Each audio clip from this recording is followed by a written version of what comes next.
Bismillahirrahmanirrahim. Assalamualaikum warahmatullahi wabarakatuh.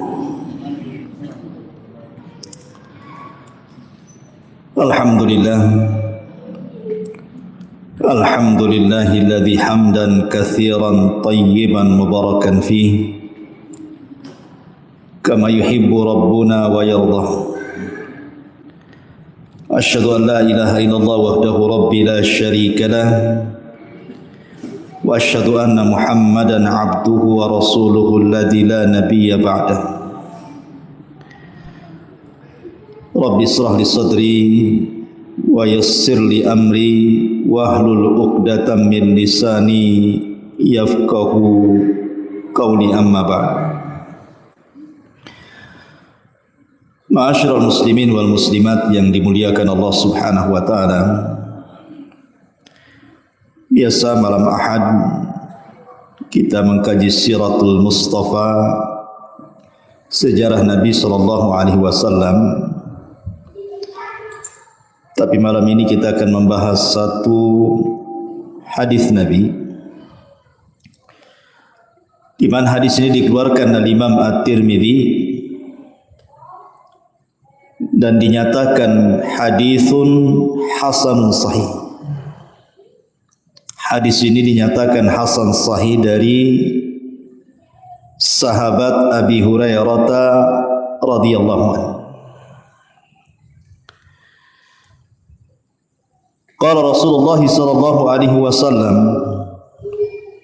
ma yazalul bala bil mu'mini wal mu'minati fi nafsihi wa waladihi wa malihi hatta yalqa Allah wa ma alaihi khati'ah.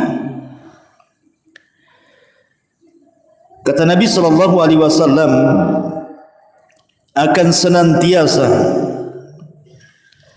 ujian itu diturunkan Allah kepada seorang mukmin laki-laki ataupun perempuan,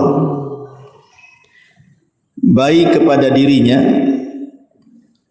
ataupun kepada anak-anaknya ataupun kepada hartanya, sampai dia berjalan menjumpai Allah Subhanahu wa taala dan dia tidak membawa dosa sedikit pun. Hadis ini adalah hadis yang menjelaskan kepada kita tentang keutamaan sabar di atas al-bala, di atas ujian dari Allah Subhanahu wa taala. Manusia tidak lepas dari tiga kata: haznun wa ghammun wa hammun. Haznun artinya kesedihan, sedih memikirkan sesuatu yang sudah berlalu. Entah yang lalu-lalu kita pernah sukses kemudian hilang kesuksesannya, entah dulunya punya orang-orang yang dicintai kemudian sudah pergi meninggalkannya, entah dulu dia pernah kaya kemudian dia miskin, teringat masa lalu. Haznun, sedih jadinya, terpikir terus. Yang kedua ghammun, susah menghadapi sesuatu yang sedang berlaku. Susah karena mungkin karena ekonomi, karena kesehatan, karena mungkin pasangan, anak-anak, dan begitu seterusnya. Kemudian yang ketiga hammun, bingung memikirkan masa depan. Jadi manusia tidak lepas dari tiga perkara ini: sedih memikirkan yang sudah berlalu, susah memikirkan yang sedang berlaku, bingung memikirkan yang akan terjadi masa depan. Manusia tidak lepas dari tiga perkara. Kalau tidak sedih, stres. Kalau tidak stres, susah. Itulah manusia. Ya. Ma'asyiral muslimin yang dimuliakan Allah Subhanahu wa taala, Nabi Ya'qub alaihi salatu wassalam, ketika datang 10 anaknya merayu dirinya untuk membawa Nabi Yusuf bermain ke tempat yang jauh, Ya'qub tidak memberi izin waktu itu. Tetapi dengan berbagai macam alasan, akhirnya 10 anak Ya'qub ini berhasil merayu ayahnya sehingga membawa Nabi Yusuf. Yusuf ketika itu masih kecil, belum balik, masih 10 tahun usianya. Kemudian diajak main jauh. Rupanya setelah pulang tak dibawa pula anak itu dan dihabarkan mati diterkam serigala. Kemudian ditunjukkan bajunya yang berlumuran darah, padahal darah kambing. Yusufnya dimasukkan ke dalam sumur. Maka Allah Subhanahu wa taala menjelaskan dalam Al-Quran kesedihan Ya'qub alaihi salatu wassalam. Sedih luar biasa. Sampai Allah katakan bahwa air mata yang keluar daripada kedua mata Nabi Ya'qub itu sudah tidak bening lagi, tetapi yang keluar itu air mata berwarna putih. Sampai-sampai Allah katakan seperti itu. Ya, tabyaddu 'ainahu wa huwa kadhib. Jadi tetesan air matanya itu sudah warna putih, sudah las, itu tidak ada lagi air mata yang keluar. Saking sedihnya. Sebab itulah kemudian Ya'qub mengalami kebutaan. Karena bertahun-tahun memikirkan Nabi Yusuf, menangis. Tapi walaupun demikian, Ya'qub sabar dan mengatakan kepada Allah Subhanahu wa taala, innama ashku bathi wa huzni ilallah. Kata Ya'qub, sesungguhnya saya hanya bisa mengadukan keperitanku dan kesedihanku kepada Allah Subhanahu wa taala. Karena kesabaran dan doa Nabi Ya'qub bertahun-tahun, akhirnya Allah pertemukan juga Ya'qub dengan putranya Yusuf. Bahkan dalam kisah Israiliyat, kesedihan Ya'qub ini sampai Allah utus malaikat Jibril dan mengatakan, ya Ya'qub, kalau seandainya putramu Yusuf itu mati, pasti Allah akan hidupkan kembali. Untuk menghibur Nabi Ya'qub. Terkadang kesedihan itu melanda kepada seorang nabi,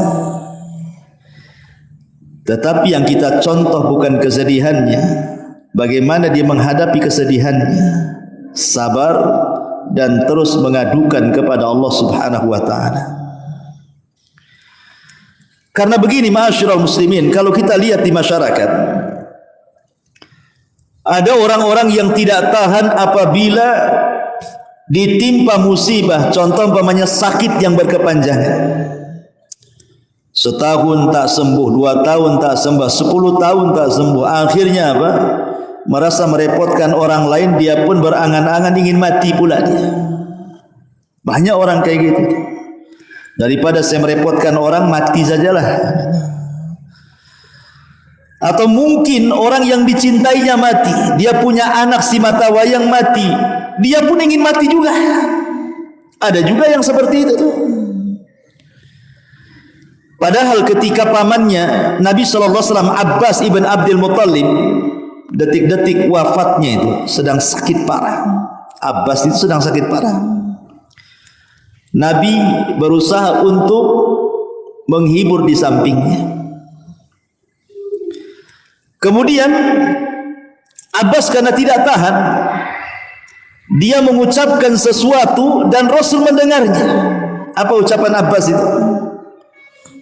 Sesungguhnya aku ingin mati lebih cepat. Maka Nabi SAW mengatakan kepada Abbas, ya ammi, la tatamannayanna ahadakumul maut. Tidak boleh salah seorang di antara kalian berangan-angan untuk mati. Rasul mengatakan kepada Abbas, tidak boleh orang itu berangan-angan ingin mati, tidak boleh. Bidhurrin asabahu, dengan madarat apapun yang menimpanya. Tidak boleh, dilarang, haram. Seorang pengen mati itu. Apa alasannya? Kata Nabi, imma muhsinan fala'allahu yazdad, wa imma musian fala'allahu yasta'tib. Rasul menasihati pamannya Abbas, kenapa engkau tidak boleh berangan-angan ingin mati wahai ammi pamanku? Boleh jadi kalau Allah berikan umur yang panjang, tiba-tiba engkau berbuat baik, kau bisa menambah pahala. Atau mungkin engkau meninggalkan dosa, kemudian Allah beri panjang usia, itulah kesempatan tobat. Inilah kenapa kita dilarang, tidak boleh menginginkan kematian. Karena dua perkara. Yang pertama, boleh jadi kalau seandainya kita tidak jadi mati, kita bisa menambah amal soleh sehingga menambah pahala, sehingga lebih banyak lagi bekal yang akan kita bawa kepada Allah. Atau boleh jadi mungkin kita banyak dosa sebelum kita meninggal, kemudian Allah tidak jadikan kita meninggal, adalah kesempatan untuk tobat. Makanya Rasulullah mengatakan, jangan berangan-angan salah seorang di antara kalian pengen mati. Tapi Nabi SAW mengatakan, wa in kana walabun, kalau memang harus, karena sudah tidak tahan penyakitnya, sudah bertahun-tahun, sudah merepotkan keluarganya. Karena sering saya katakan, ikhwan, orang sakit itu terkadang tambah sakit bukan karena penyakit. Karena apa? Karena sudah tidak ada lagi yang mengunjunginya. Contoh nih, saya sakit. Berapa kali antum mengunjungi saya sakit? Waktu kemarin saya sakit, berapa kali antum mengunjungi anak sakit? Berapalah antum kuatnya mengunjungi itu, walaupun ustaznya yang sakit itu. Enggak mungkin pula tiap hari antum datang ke rumah. Paling sekali bawa pisang, bawa ini, bawa itu, rame-rame rombongan, habis itu les, hilang. Entah berapa bulan lagi mungkin datang. Ya. Oke lah, itu orang lain, keluarga, saudara. Sampai kapan? Lama-lama bosan juga kan. Paling tinggi akhirnya yang menemani orang sakit itu, kalau dia punya pasangan, paling istrinya, atau mungkin anaknya. Ya kalau anaknya berbakti, kalau anaknya durhaka. Sebenarnya orang sakit itu lebih sakit di masalah ininya, bukan penyakitnya sebenarnya. Ya penyakitnya sudah sakit, lebih sakit ketika tidak ada lagi yang memperhatikan dia. Kuadrat sakitnya, makanya akhirnya menginginkan kematian. Maka dari sini ikhwan, kata Nabi, wa in kana walabun, kalaupun dia harus menginginkan kematian, kata Nabi SAW, bolehlah kalian berdoa, Allahumma ahyini ma kanatil hayatu khairan li, wa tawaffani ma kanatil wafatu khairan li. Kata Nabi SAW, ya Allah, hidupkan aku, sembuhkan aku kalau memang kesembuhanku, kehidupanku lebih baik bagiku. Tetapi wafatkan aku kalau memang wafatnya diriku dan kematianku ini lebih baik dibandingkan aku hidup. Itu kalau harus berangan-angan kematian, seperti inilah doanya. Kalau ada orang yang mengatakan, kan Nabi Yusuf mengatakan dalam Al-Quran bahwa dia juga berangan-angan dengan kematian, di mana Nabi Yusuf mengatakan apa? Tawaffani musliman wa alhiqni bis-salihin. Wafatkan aku, kata Nabi Yusuf. Lihat Nabi Yusuf saja berangan-angan ingin mati. Kita katakan jangan sampai sini bacanya, teruskan. Tawaffani musliman walhiqni bis-salihin.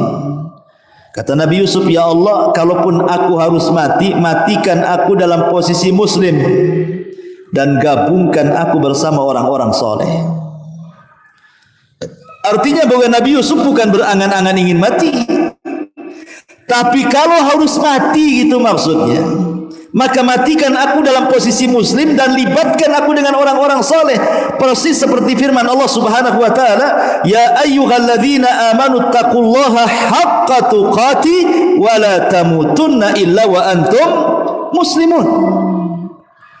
Wahai orang-orang yang beriman, bertakwalah kepada Allah dengan sebenar-benar takwa dan janganlah kalian mati kecuali dalam posisi kalian muslim. Karena kalau meninggal dalam posisi muslim ada kesempatan masuk surga walaupun Allah takdirkan masuk neraka. Tapi kalau mati kafir tidak ada kesempatan lagi masuk surga.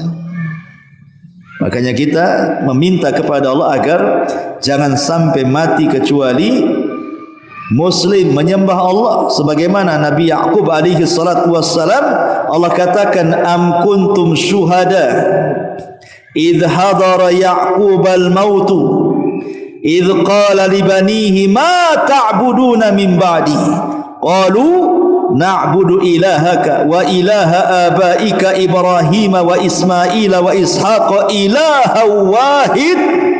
ilaha wahida wa nahnu lahu muslimun. Ya. Ketika Yakub sedang sakaratul maut, dipanggillah anak-anaknya.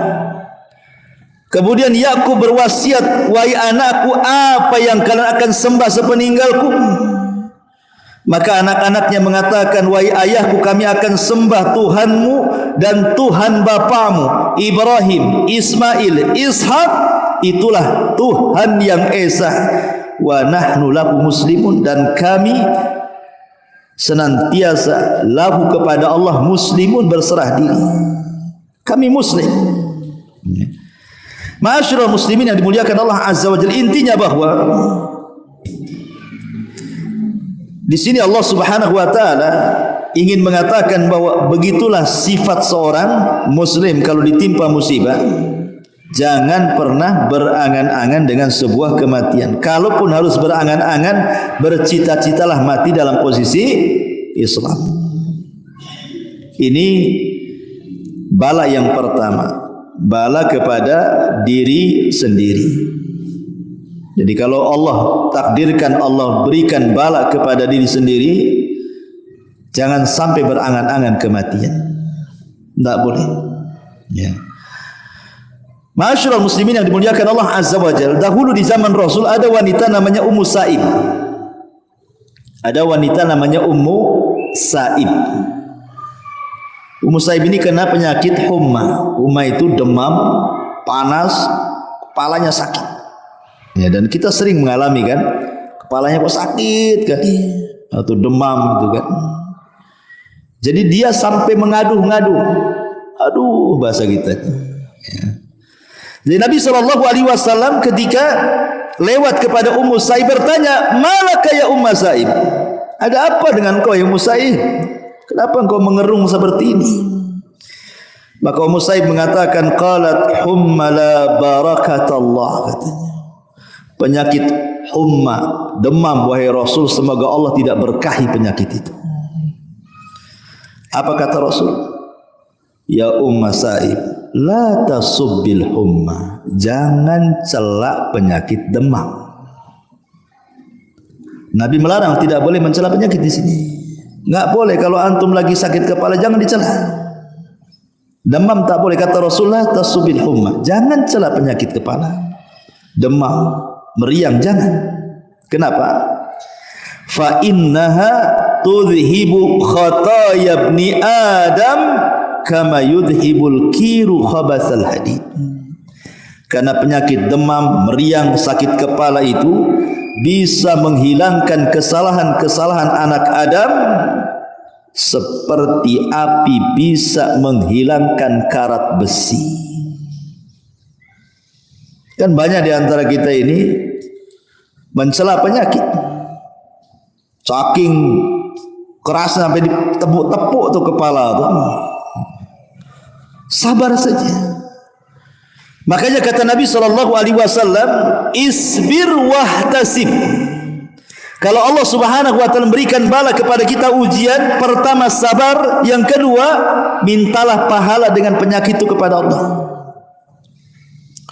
Karena hanya dengan dua kata ini, inilah yang bisa mengangkat derajat dan menghilangkan dosa. Coba bayangkan ikhwan, kalau kita solat malam tahajud, belum tentu antum bisa bangun. Ya kan, sepertiga malam antum bangun, malam-malam dingin-dingin, apalagi empuk dinginnya, malaslah makin kita bangun. Dan itu bisa menghilangkan dosa-dosa kita. Tetapi cukup kita sabar dengan penyakit demam, tak perlu antum bangun malam. Sabar aja dengan demam. Kalau tidak sabar ya minum bodrek lah. Hilang demamnya. Artinya bahwa jangan mencela penyakitnya, gitu maksudnya. Karena penyakit itu sebenarnya bisa mengangkat derajat dan menghilangkan dosa. Ini yang pertama. Tetapi ada satu kaidah sebelum saya lanjut. Kata para ulama, kullu murrin saufa yamurru liya'tiya ba'dahu bil yusri yasurru. Apa kata orang Arab? Kullu murrin saufa yamurru liya'tiya ba'dahu bil yusri alladhi yasurru. Apa maknanya? Setiap keperitan hidup pasti akan berlalu, dan akan datang setelahnya kemudahan yang membawa kebahagiaan bagi hidupnya. Tidak mungkin Allah Subhanahu wa taala ikhwan, kalau menimpakan sebuah musibah, entah penyakit, entah yang lainnya, sakit terus dari awal sampai akhir. Tidak, pasti ada sembuhnya juga. Atau Allah berikan kefakiran, fakir terus, pasti Allah akan berikan juga kecukupan hidupnya. Karena Allah yang mengatakan wa tilkal ayyam nudawiluha bainan nas. Namanya hari-hari kan diputarkan ikhwan. Maka sering saya katakan, saya, Anda, siapapun, pasti dalam hidup kita mengalami kesulitan yang rasanya kita tidak bisa keluar dari kesulitan itu. Kiamatlah sudah. Tapi seiringnya waktu, sudah lupalah keperitan yang pernah antum rasakan dulu itu. Sekarang antum bisa tersenyum, tertawa, bahkan tak ingat pun keperitan yang sudah antum lalui dulu. Siapa yang menghilangkan kalau bukan karena Allah? Karena setiap kesulitan itu Allah datangkan dua kemudahan. Inna ma'al usri yusra. Inna ma'al usri yusra. Ketika Allah menyebutkan kalimat al-usri menggunakan alif lam. Ketika Allah menyebutkan yusran, Allah nakirahkan. Maknanya apa? Al-usri ketika dibuat alif lam berarti usri yang pertama adalah usri yang kedua. Tetapi ketika Allah mengatakan yusran menggunakan nakirah, menggunakan tanwin tanpa alif lam, nakirah itu tufidul umum, berarti kemudahan yang pertama bukan kemudahan yang kedua. Kesulitan yang pertama adalah kesulitan yang kedua. Maknanya setiap kesulitan Allah datangkan dua kemudahan, tiga kemudahan, empat kemudahan, dan begitu seterusnya. Karena Allah tidak mungkin membebankan sesuatu kecuali yang bisa dipikul oleh hambanya. Tak mungkin, Allah tidak pernah zalim. Menimpakan musibah itu berlebihan di luar batas manusia, itu mustahil ikhwan. Kita saja yang merasa bahwa Allah sudah melebihkan musibahnya karena dia tidak mau menghadapinya. Sebenarnya tidak ada persoalan kalau dihadapi itu mudah sebenarnya. Terkadang ada orang yang terkalahkan sebelum perang, sehingga merasa bahwa rasanya benang ini kusut semua, rasanya air ini keruh semua. Tidak ada air keruh kecuali bisa dijernihkan. Tidak ada benang kusut kecuali bisa diluruskan. Karena Allah yang membuat masalah, Allah yang mengangkatnya. Minta kepada Allah, ya. Kemudian yang kedua, kata Nabi SAW, wa waladihi. Terkadang Allah memberikan musibah itu, ujian itu dari anak. Ya. Seperti umpamanya di zaman Nabi SAW ada seorang sahabat bawa anak kecil. Ya usianya 5 tahun, 6 tahun, lucu-lucunya digendong bapaknya. Hadir di majelis Nabi. Jadi terkadang dicium-cium lah anaknya. Kayak kita lah bawa anak kecil kan. Kadang lari sana kemudian nempel lagi, kita cium lagi. Sedang ngaji, namanya anak-anak kan begitu. Jadi Nabi heran. Kata Nabi SAW, atuhibbuhu ya fulan. Kau suka ya, kau cinta dengan anak. Maka orang ini mengatakan, ya Rasulullah, ahabbaqallahu kama uhibbuhu. Sebagaimana Allah fitrahkan kepadaku, aku mencintai engkau, begitulah kecintaanku kepada anakku ini. Setelah beberapa hari, orang yang bawa anak, yang mencium-cium anaknya di majelis Nabi, yang sangat mencintai anaknya sama dengan mencintai Rasul itu, enggak pernah hadir lagi. Jadi Nabi bertanyalah, mana fulan, aina fulan, mana fulan itu yang kemarin bawa anak itu? Kok enggak pernah hadir lagi? Kemana dia? Akhirnya dicari-cari berita, rupanya dia tidak hadir lagi di majelis taklim karena dia dirundung kesedihan. Anak si mata wayangnya itu yang suka dibawa di majelis taklim itu rupanya meninggal dunia.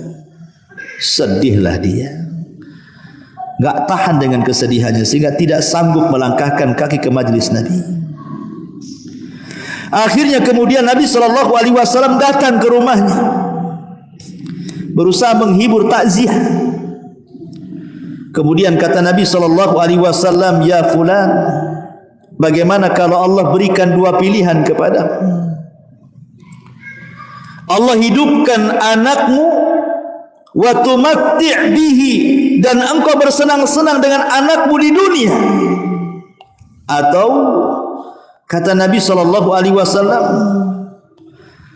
atau anta'tiya baban min abwabil jannah illa wajadtahu yantadiruka. Atau yang kedua, engkau dapati anakmu yang sudah meninggal, tiba-tiba dia berdiri di pintu sorga dan dia sedang menunggumu.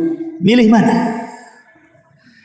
Milih Allah hidupkan kembali anakmu, engkau bersenang-senang sebatas di dunia dan di akhirat kau tidak dapat apa-apa, ataukah anakmu kau ikhlaskan dia meninggal, kau sabar, mintalah pahala, tapi nanti dia akan berdiri di pintu sorga, akan menunggu dirimu dan akan menarik kamu ke dalam sorga.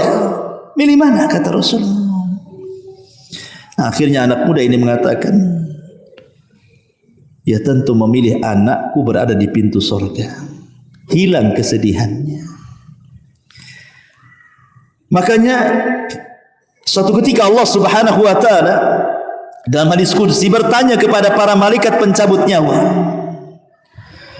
Allah Subhanahu wa ta'ala mengatakan kepada para malaikat itu, aqabadtum walada abdi.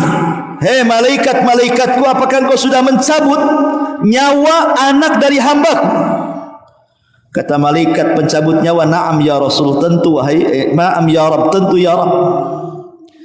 Maka Allah mengatakan, aqabadtum thamrata fuadi, apakah yang kau cabut itu anak si mata wayang dia yang dia sangat mencintainya? Maka malaikat ini mengatakan, na'am ya Rabb, iya wahai Rabb. Kemudian Allah mengatakan, famadza qala abdi, setelah anaknya meninggal hambaku mengatakan apa? Maka malaikat ini mengatakan, hambamu mengatakan hamidaka wastarja, dia pun mengatakan alhamdulillah, inna lillahi wa inna ilaihi rajiun. Maka Allah mengatakan, kalau begitu idzan ubnu li abdi baitan fil jannah wa sammuhu baital hamdi. Kalau gitu bangunkan untuk hambaku ini satu istana di sorga, kasih nama istananya Baitul Hamdi, rumah hamd, pujian. Karena dia bisa mengucapkan alhamdulillah saat kematian anaknya. Ucapan alhamdulillah bukan karena mensyukuri kematian. Bukan itu maksudnya. Antum disangka orang gila nanti. Ya kan? Antum orang tua meninggal, alhamdulillah. Kira-kira kata orang sebelah-sebelah ini itu ngincar warisan itu. Benar gitu ya? Ya. Bukan, pemahaman yang mengucapkan alhamdulillah itu maksudnya kita masih bersyukur ada nikmat yang tersisa. Bukan dipikirkan musibah yang berlalu. Persis seperti perkataan siapa? Urwah ibn Zubair. Saat diamputasi kakinya, Urwah bin Zubair ini mungkin kena penyakit diabetes lah, mungkin kalau zaman sekarang kan harus diamputasi kakinya. Kata sang tabib mengatakan, ya Urwah, pasti kau akan mengalami kesakitan. Sebaiknya kau minum khamr. Di zaman itu tidak ada bius.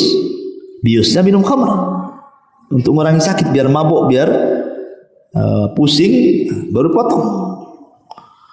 Kata Urwah kepada tabib dokternya, enggak, saya enggak akan minum khamr. Coba bayangkan kalau aku minum khamr, kemudian kau potong kakiku, tiba-tiba aku mati, itu sama dengan aku mati di atas khamr, katanya.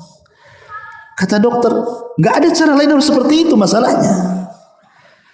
Kata Urwah, gini saja, berikan kesempatan aku berwudu, kemudian aku sholat 2 rakaat. Saat aku sholat itulah potong kakiku, katanya. Nanti sakit, tidak apa-apa. Seandainya aku mati saat kau potong kakiku saat sholat, berarti aku mati di saat aku sholat. Daripada aku mati di saat aku mabuk, milih mana? Akhirnya sholat dia. Pas sholat dipotong kakinya, betul. Namanya dipotong kaki, ya sakit lah. Nggak ada obat bius lagi. Ya. Akhirnya dia mengalami sakit pingsan. Karena sakit yang luar biasa, pingsan dia. Urwah bin Zubair ini.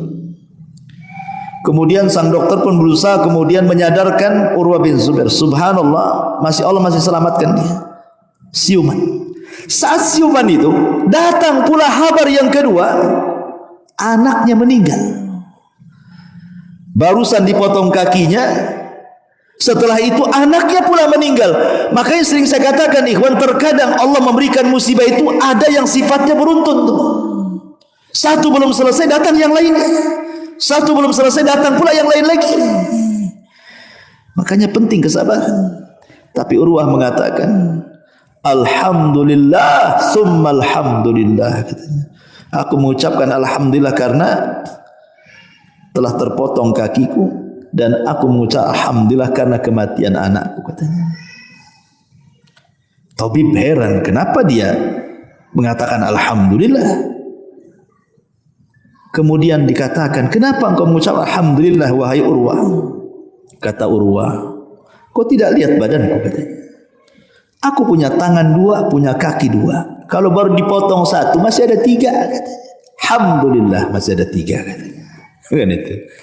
Anakku berapa? 6. Kalau tinggal 1 masih ada 5. Alhamdulillah masih ada 5. Jadi dia bersyukur bukan karena kematian, tetapi karena nikmat yang tersisa, gitu maksudnya.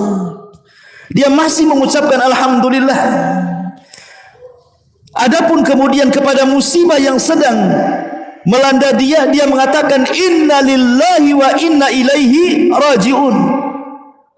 Jadi inna lillahi untuk musibahnya, alhamdulillah untuk nikmat yang tersisanya. Dan itulah tingkatan redha paling tinggi. Kalau antum bisa mengucapkan alhamdulillah, inna lillahi wa inna ilaihi raji'un, ini redha paling tinggi. Karena manusia menghadapi musibah itu kan ada 4 macam. Sering saya ulang-ulang. Pertama, ada orang yang tasakhut. Tasakhut itu apa? Tidak redha dengan hatinya, asik moring-moring, marah-marah saja dengan musibahnya. Asik saya terus, ya Allah, kenapa saya terus ditimpa penyakit? Kenapa orang sehat-sehat saja? Kenapa anakku terus yang sakit? Kenapa anak orang sehat? Kenapa usahaku masih gulung tikar? Kenapa usaha orang masih makin maju saja? Allah disalah-salahkan dia. Ini namanya tasakhut. Ya. Ini seburuk-buruk manusia, tidak bersyukur. Yang kedua, pura-pura sabar, diam saja. Tapi kalau diajak ngobrol keluar semua isinya. Ya, kalau disenggol sedikit keluar semua isinya. Kemudian lah itu, tapi masih mendingan lah yang kedua ini mendingan yang pertama kan, karena dia tidak tasahud, mulutnya dia diam saja, cuman hatinya berontak, tidak rela. Mulutnya bisa sabar, diam. Ya. Kemudian yang ketiga, betul-betul sabar dan rela, hatinya ikhlas, lisannya pun tidak menyalahkan siapapun. Kemudian yang keempat, bukan hanya rela, bukan hanya ikhlas, bukan hanya sabar, tapi dia bisa mengucapkan alhamdulillah. Oke, itu tingkat yang paling tinggi dalam redha. Ya. Kembali bahwa kalau seandainya Allah takdirkan anak kita meninggal, seharusnya apa? Bahagia. Karena anak kecil itu kalau meninggal, dia akan jadi syafaat bagi orang tuanya. Makanya dalam sebuah hadis, anak-anak yang meninggal itu, yang belum balik, maka dia akan menunggu di pintu surga. Kemudian Allah katakan, udkhulul jannah. Anak-anak, ngapain kau di pintu surga? Masuk, masuk, masuk, katanya. Jadi anak-anak kecil tuh banyak di pintu surga. Maksudnya anak-anak yang meninggal ketika belum balik. Tentu anak-anak orang-orang yang mukmin, yang muslim. Kalau anak kafir, kafir tidak bisa dapat syafaat. Ya. Jadi anak-anak itu di pintu-pintu surga mengatakan, udkhulul jannah, masuk kalian ke dalam surga. Tiba-tiba anak-anak itu mengatakan, la ya Rabb, hatta yadkhulu abauna wa ummahatuna. Tidak ya Rabb, sampai kami bawa bapak-bapak kami dan ibu-ibu kami. Enggak mau masuk anak-anak itu. Ya. Kemudian Allah katakan lagi seperti itu, tetap jawabannya seperti itu sampai 3 kali. Akhirnya Allah mengatakan, udkhulul jannah antum wa abaukum wa ummahatukum, katanya. Ya sudah, kalau gitu masuk ke surga, ajak bapak ibu masukkan sekalian, katanya. Subhanallah. Ya. Jadi Allah Subhanahu wa taala kalau takdirkan ada ujian kepada anak kita meninggal dunia, maka sabarlah dan ihtisablah mengharap pahala Allah. Bukankah Nabi SAW diuji juga kan, anaknya meninggal kan? Qasim meninggal di waktu bayi, Abdullah meninggal di waktu bayi, Ibrahim pula meninggal di waktu bayi. Tiga-tiganya putra Nabi meninggal di waktu bayi. Kemudian yang terakhir, kata Nabi SAW, ujian kepada diri, ujian kepada anak, ujian kepada harta. Terkadang ada orang itu diuji dengan kefakiran, hartanya diludeskan, fakir dia. Dan ini juga terkadang membuat stres manusia kan. Jangankan lagi orang memang enggak pernah kaya, orang kaya fakir saja kepikiran. Tetapi di sini dari sisi akidahnya, ikhwan, sebelum saya jelaskan yang ketiga, ada sisi akidah yang penting. Ada di antara manusia ketika diberikan ujian yang berat oleh Allah Azza wa Jalla tidak sabar. Akhirnya kemudian apa? Mengadu nasib. Kemana? Ke dukun. Ada orang tidak tahan sakit karena sudah lama sakit. Kemudian adalah bisikan dari tetangganya, oh datanglah ke itu paranormal anu tuh, itu bisa nyembuhkan loh, udah banyak terbukti. Setan datang. Akhirnya menggoda, walaupun di awalnya muwahhid pun tergoda juga. Karena enggak tahan sakit, bawalah ke dukun, yang penting sembuh. Nah, itu kan banyak yang seperti itu. Karena kalau orang sudah sakit parah, sudah merasa menyusahkan orang, dia akan berusaha mencari jalan apapun caranya. Karena biasanya orang yang sakit seperti ini, setan lebih dekat dibandingkan malaikat.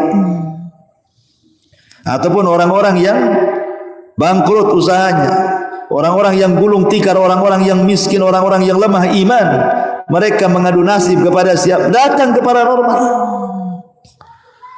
Ikhwan, sering saya katakan, manusia itu punya alam sendiri. Jin dan syaitan punya alam sendiri. Binatang punya alam sendiri. Kita tahu bahwa dukun itu kerjasama dengan alam jin, alam syaitan. Dan tidak ketemu alam-alam ini. Antara alam jin, alam manusia dengan alam binatang itu nggak akan ketemu. Bagaimanapun antum lintas alam nggak akan ketemu.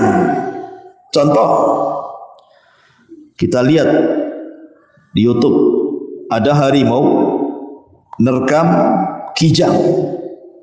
Karena itu mangsanya, makanannya langsung dikoyak dimakan. Antum mau lintas hewan, beli ayam di pasar, nggak digoreng, langsung dimakan mentah-mentah. Bisa antum kayak gitu? Beda. Memang binatang seperti itu. Antum nggak mungkin lintas binatang niru-niru kan? Ya. Sebagaimana binatang punya alam sendiri, memang dia caranya begitu makannya. Kita beda lah. Nggak bisa kita harus rajang bawang dulu, bawang merah, bawang putih, bawang apa. Jadilah dia gulai, jadi tengkleng, jadi macam-macam ya kan. Beda. Ya. Karena harimau pun dikasih tengkleng belum tentu mau. Apalagi banyak mericanya di situ. Bersin-bersin dia. Ya. Karena beda alamnya, makanan kita nggak mau juga binatang itu makan. Sebagaimana kita juga nggak mau niru binatang kan. Artinya alam mereka berbeda, alam kita sendiri, alam jin juga berbeda. Kenapa jin itu disebut jin? Karena jin itu tidak nampak, makanya disebut jin. Kenapa tidak nampak? Supaya kita jangan ada komunikasi. Kenapa tidak boleh berkomunikasi? Karena tidak akan nyambung dengan kehidupan mereka. Lah, yang ingin saya katakan bahwa kita ini hidup di alam nyata, maka yang nyata-nyata sajalah di depan kita. Kalau depan kita ada kangkung, makan tuh kangkung. Kalau depan kita ada tempe, makan tuh tempe. Kalau ada lalapan, makan tuh lalapan. Kalau memang di hadapan kita ini supir ojek, ya sudah jadi supir ojek. Kalau anda supir taksi, jadilah supir taksi. Kalau anda tukang bangunan, jadi tukang bangunan. Yang real saja lah gitu. Jangan menghayal. Karena orang yang datang ke dukun itu orang-orang yang menghayal sebenarnya. Karena itu menghayal orang itu. Dia ingin jadi manajer instan bahasanya. Tolong Pak Dukun, mantra-mantra isi bos itu supaya saya bisa jadi manajer. Mereka dukun itu beda dengan dokter Ikhwan. Kalau dokter gini, gimana dok bisa? Oh kayaknya saya tidak bisa. Kayaknya antum harus dirujuk ke dokter ini. Datanglah ke dokter ini. Kata dokter ini, oh nampaknya penyakitmu parah, saya tidak bisa nih. Rujuk ke dokter sana. Itu dokter. Kalau dukun tak ada. Kata dukun ini, oh saya tak bisa, saya rujuk kok ke dukun sana. Gak ada. Dukun itu semua mengatakan bisa. Nggak ada dukun tak bilang tak bisa. Dukun mana yang tak bilang tak bisa itu? Semua dukun bisa. Semua dukun pasti bilang bisa. Nggak akan bilang nggak bisa. Karena dukun itu penipu. Makanya dia jawabannya pasti bisa. Nggak akan bilang nggak bisa. Kalau dokter itu nggak ada yang menipu, memang sesuai dengan bidang dia. Namanya nggak tahu, ya nggak tahu. Nggak mungkin dia malpraktek. Tapi dukun itu dari awal sampai akhir memang malpraktek mereka itu. Nggak ada prakteknya. Semuanya malpraktek. Makanya jawabannya bisa, nggak ada rujukan tuh. Kenapa? Karena dukun satu dengan yang lainnya saingan. Nggak mungkin kalau dia rujukan maknanya melemahkan bahwa dia dukun tidak sakti. Nggak ada lagi orang datang ke dia jadinya kan. Itu sama dengan merendahkan dia. Makanya nggak ada ceritanya dukun ngasih rujukan tuh nggak ada. Makanya saya katakan kita hidup di alam nyata yang real sajalah. Kalau anda ingin jadi manajer, bekerja sungguh-sungguh, kuliah lagi, ambil pendidikan, jujur, tekuni. Kalau Allah takdirkan jadi. Bukankah Allah suka dengan orang yang bekerja dan menekuni pekerjaannya? Sampai Aisyah radhiyallahu mengatakan, kana Nabiyyu sallallahu alaihi wasallam idza amila amalan atqanahu. Rasul itu kalau mengamalkan sesuatu dia akan mungkinkan tuh amalan itu. Makanya usaha apapun kalau ditekuni pasti sukses. Tapi kalau mencela nggak akan sukses. Bosan di sini pindah ke sini, bosan di sini pindah ke sini. Sampai kapan? Artinya Allah itu suka itu memandang hambanya yang kerja keras, ditelateni, jadi nanti itu. Tapi orang-orang yang kedukun ini maunya instan, secara instan jadi manajernya. Sesuatu yang instan itu pasti menyesal. Berapa banyak orang yang datang ke dukun menyesal. Sudah bayar 100 juta, dukunnya kabur. Sudah datang 100 juta, tadi kabul-kabulkan, katanya syaratnya besar, kurang syaratnya lagi. Betapa banyak orang yang sudah habis duitnya, mati pula, syaratnya terlalu besar. Seperti pernah ada syarat dukun ngerendam di kali 3 hari, mati akhirnya. Memang suruh mati sama dukunnya. Ya, bayangkan ya. Jadi saya katakan bahwa kalau ada musibah tidak perlu datang ke dukun. Apa yang datang ke dukun? Dukun itu penghayal semuanya. Maka hiduplah dengan kenyataan. Hadapilah secara real. Kita ini punya alam sendiri, jin punya alam sendiri. Nggak perlu komunikasi dengan jin. Yang lebih parah pula minta nikah dengan wanita jin, makin bingunglah kita. Secantik-cantiknya jin itu jelek, ikhwan. Seorang syekh pernah meruqyah. Rupanya yang masuk ke tubuh orang yang kesurupan ini jin yang paling cantik di kabilahnya. Ketika ditanya, "Bagaimana bentukmu?"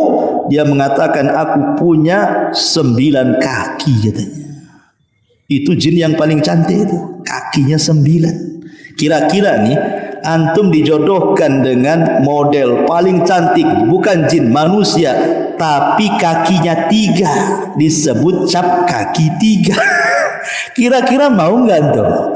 Ini nih betul-betul model cantik, tapi kaki 3. Saya kira mikir antum, walaupun cantik, apalagi jin. Kalau kakinya sudah 9 bukan manusia, gurita itu namanya. Itu sudah jadi sotong itu. Jadi masyarakat muslimin yang dimuliakan, nggak akan ketemu alam manusia dengan jin itu. Jadi nggak perlu lintas alam tuh. Makanya ngapain coba orang datang ke dukun mau lintas alam gaib, dipercepat jadi manajer, jadi ini, jadi itu, cepat kaya. Itu semua hayalan. Makanya kalau saya katakan berbicara soal masalah ujian, musibah dan begitu seterusnya, hadapilah kenyataan yang ada di depan kita. Itulah hadapi kenyataan seperti itu. Kalau memang Allah takdirkan masih miskin, berdoa, bekerja, kan begitu. Tidak perlu datang ke sana kemari. Anda miskin datang ke dukun, makin miskin lah. Karena uangnya habis sama dukun, kan itu. Miskin kuadrat namanya. Baik. Jadi ujian yang ketiga adalah ujian kepada harta. Ujian harta ini 2, bisa kaya, bisa miskin. Dua-duanya ujian. Justru kaya itu ujian lebih berat lagi karena soalannya 2. Dari mana kau dapat, kemana kau belanjakan? Kalau orang miskin mau ditanya dari mana kau dapat, kemana kau belanjakan? Aku tak dapat, macam mana mau belanja, katanya kan? Nggak bisa dia. Kalau orang kaya sibuk dua-duanya tuh. Dari mana? Oh iya, hasil ini, hasil itu. Kemana kan kau tuh? 2 soalan. Makanya kalau kita bicara tentang harta, ada orang itu satu, cara carinya halal, cara membelanjakannya halal, berkahlah hartanya. Karena bisa menjawab 2 soalan. Yang kedua, cara kerjanya halal, dibelanjakannya haram. Capek dia kerja, 1 bulan dia banting tulang keras, terus bekerja, keringat bercucuran. Sudah gajian 1 bulan untuk berzina, untuk hura-hura, poya-poya dan begitu seterusnya. Maka dia tidak selamat dari pertanyaan yang kedua, tapi selamat dari pertanyaan yang pertama. Dari mana harta? Selamatlah antum. Kemanakan harta? Tak selamat antum. Ya. Yang ketiga, caranya haram. Caranya haram, rampok, ya, mendustai orang, mengambil hak orang, tapi disumbangkan ke masjid, ke anak yatim. Berarti di sini yang membelanjakannya benar, ya kan? Caranya yang salah. Gimana ceritanya kalau yang seperti ini? Tetap dua-duanya ditanya. Dari mana dan kemana? Dua-duanya kena dia. Kenapa? Karena niat baik menyumbang itu tidak cukup kalau cara dari awal itu salah. Kenapa? Innallaha thayyibun la yaqbalu illa thayyiba. Allah itu baik, tidak menerima kecuali yang baik.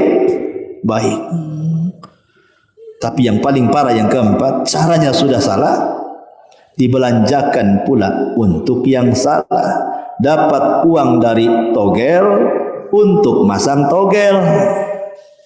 Togel ke togel namanya, ya kan? Itu kuadrat, ya kan?